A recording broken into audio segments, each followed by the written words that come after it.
Hey everybody, welcome to the Buffalo Plus YouTube channel. Mike Catalana along with Dan Fetes. Make sure you subscribe, you like, you comment to this channel. We appreciate that all the time. Dan, let's get started with the quarterback. We've been talking about he's been good, he's been good, he's been good.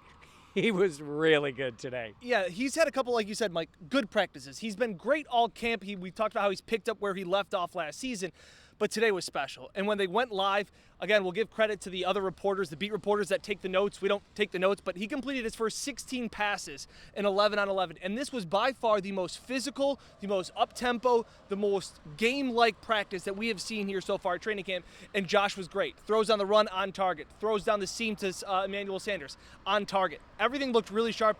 I tweeted that it looked like he was playing Madden on rookie. That was how easy it looked. And it was Brian Dable who told us before practice, we were asking about the preseason games, and he's saying, yeah, but we're going to get after it today. Yep. So they knew what they were dealing with today. Again, they try to replicate it as best they can.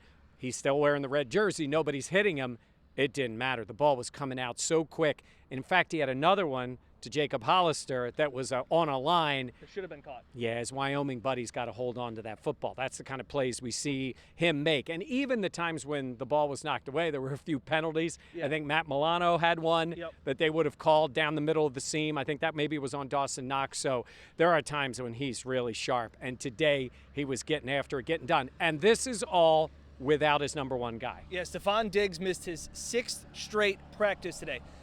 Mike, this is officially gone from the nothing category to the something category. Yeah. This isn't yet the major concern category, but we are now he wasn't even at practice today. We did not see him at the sidelines. He was nowhere to be seen. And this is now going on a week plus. And again, you're starting to talk about where these aren't veteran rest days. Up here last week, I talked about how he'd missed his 3rd straight practice. And I said, that's kind of starting to become a little bit of a concern for me. I said, don't panic.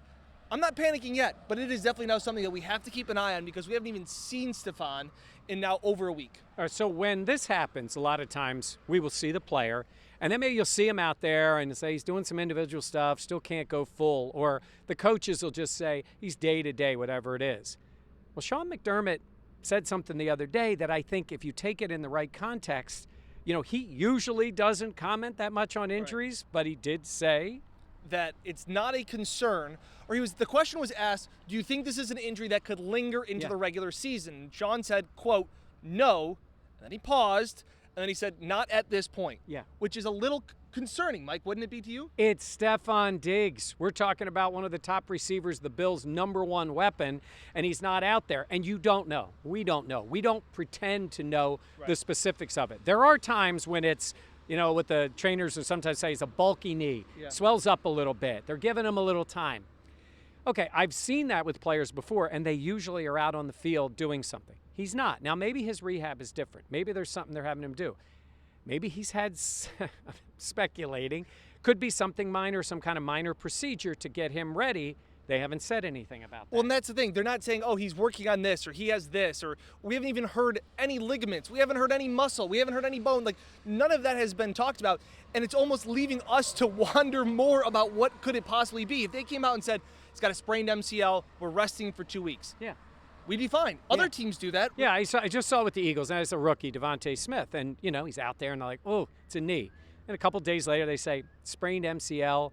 He'll probably be back. You know, they said week to week, and then he got back out there. Then he's on the field. Again, the guy's not 100%, but you see progress. Look, we all want to see Stefon Diggs on the field. Yeah. Every Bills fan wants to see him on the field. You're drafting him early in your fantasy league. Yeah. You want to see the guy, and to not see him on the field is concerning. Now, we say that, and he could be back out there on Thursday, ready to go, and that would be great. But we haven't really gotten any of that indication. And it's just the days are starting to pile up, and Sean McDermott and Brian Dable, they always talk about how important these reps are. And they're more important for some than others. Josh doesn't need to get on the same page with Stefon Diggs. But all of a sudden, you just kind of keep hearing these things and what's going on. So again, we don't know what it is, but I have said it is officially moved into the something category here at Bills camp. Yeah, and I mentioned Sean McDermott being open a little bit about Diggs. He was kind of open the other day about Deion Dawkins and being a long way away from being ready.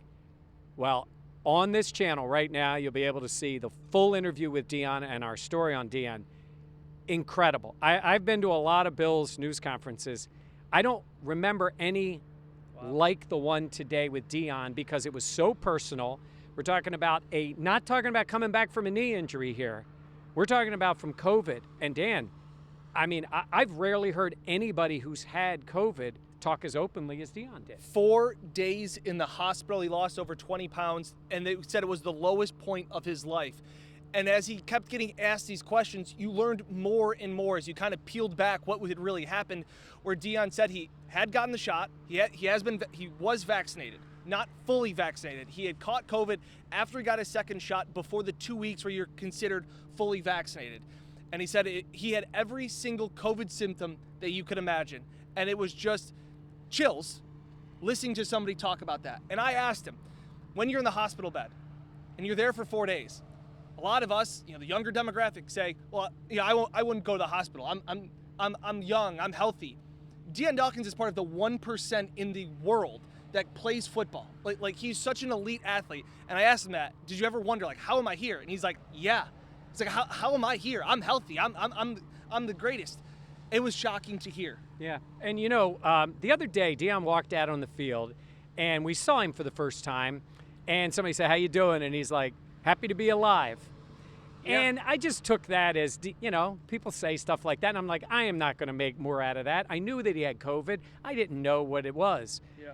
But Dion wasn't really even pressed. He was asked how bad it was. And he's the one that said, I got to the point where I thought, and can I survive this? I might not pull through. Yeah, and that's incredible. Look, Dion is a big man, but he is an incredible athlete. He's a better athlete than you. He's faster than you. He's faster than you backpedaling than you are running forward. Yeah. He's a freak athlete. That's what all these linemen are. And he was saying that he didn't know if he could pull through. The mental isolation, he said, the mental side of it was very hard for him to be away from his family. All of those things.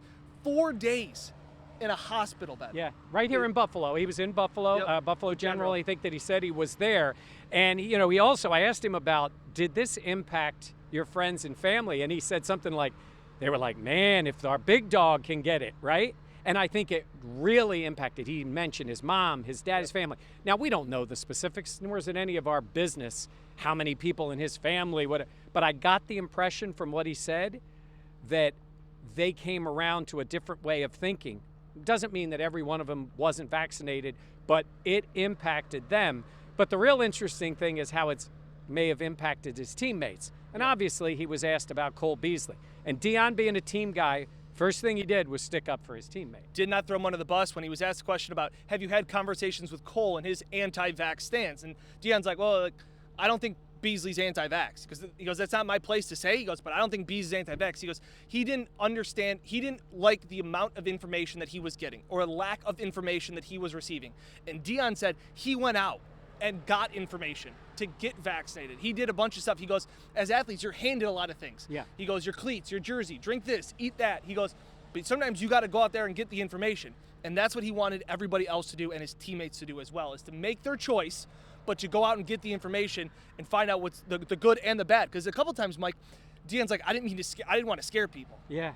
And it was a scary story that he's kind of telling. Yeah, he's lost 18 pounds. I think it was, if I did the math correct, I think he'd lost 18 pounds. He said even when he goes out for warm-ups, he was like, man, I'm kind of winded. Like, he's not there. But when asked if he'll be ready for the season, the first word he said was, absolutely. So that's encouraging because it's going to take him a little while. To me today, if we're judging arrows up, arrow down, arrow up for Manuel Sanders. He looked really good out in the field again today. Arrow up for Dion Dawkins. He was starting to get some reps in with the first team guys, as well as arrow down, though, for Stephon Diggs, because we still just haven't seen him. Yeah, this is so different than any other thing. And look, it impacts people in different ways, but it impacted Dion greatly. It has impacted this team, and they're worried about their friend.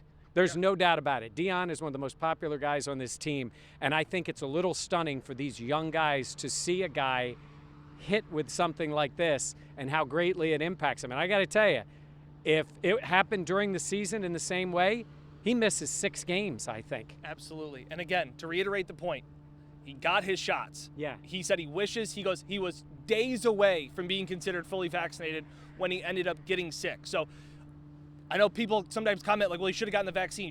He did. Yeah. He was in that 2-week window. I think that's something I want to stress. And he said, luckily, he got it when he did. He wishes he got it a little bit earlier, and he may not have ended up in the hospital. Yeah, and he's a father. His son was born prematurely. He had mentioned the fact that initially, they were trying to figure things out with his son. His lungs being developed. Look, there's a lot of things that go through people's minds. But in this case, this wasn't just reading a book or reading something online or trying to figure it out. I mean, his health was severely compromised, and I think Dion has changed his mindset on this thing because it's impacted him so greatly. The team is about 90% vaccinated now. Those will be things that impact them. But like Dan said, he did get both shots. He wishes he got them a little earlier, but it was great to see Dion back on the field, back working with his teammates, out there as a participant in practice, and I think that will ramp up as it gets closer to the year. Oh, by the way, they haven't said anything about Josh Allen playing in the preseason, but until that guy is playing left tackle for me, I'm not putting him out there. I agree. We listened to the podcast. You can also listen to it on the Buffalo Plus YouTube channel. Jenna and I were the team, get Josh some reps. Without Dion protecting his blind side, I don't want any free shot from a Chicago Bear coming at him. Josh, rest up. You and Dion can get reps on your own. Yeah. All right. Like I said, the full interview with Dion here on the Buffalo Plus YouTube channel. Make sure you check it out, and everything else from us. And remember to subscribe, like, and comment. We always appreciate all of that. For Dan Fetes, I'm Mike Catalana. Thanks for watching here on Buffalo Plus.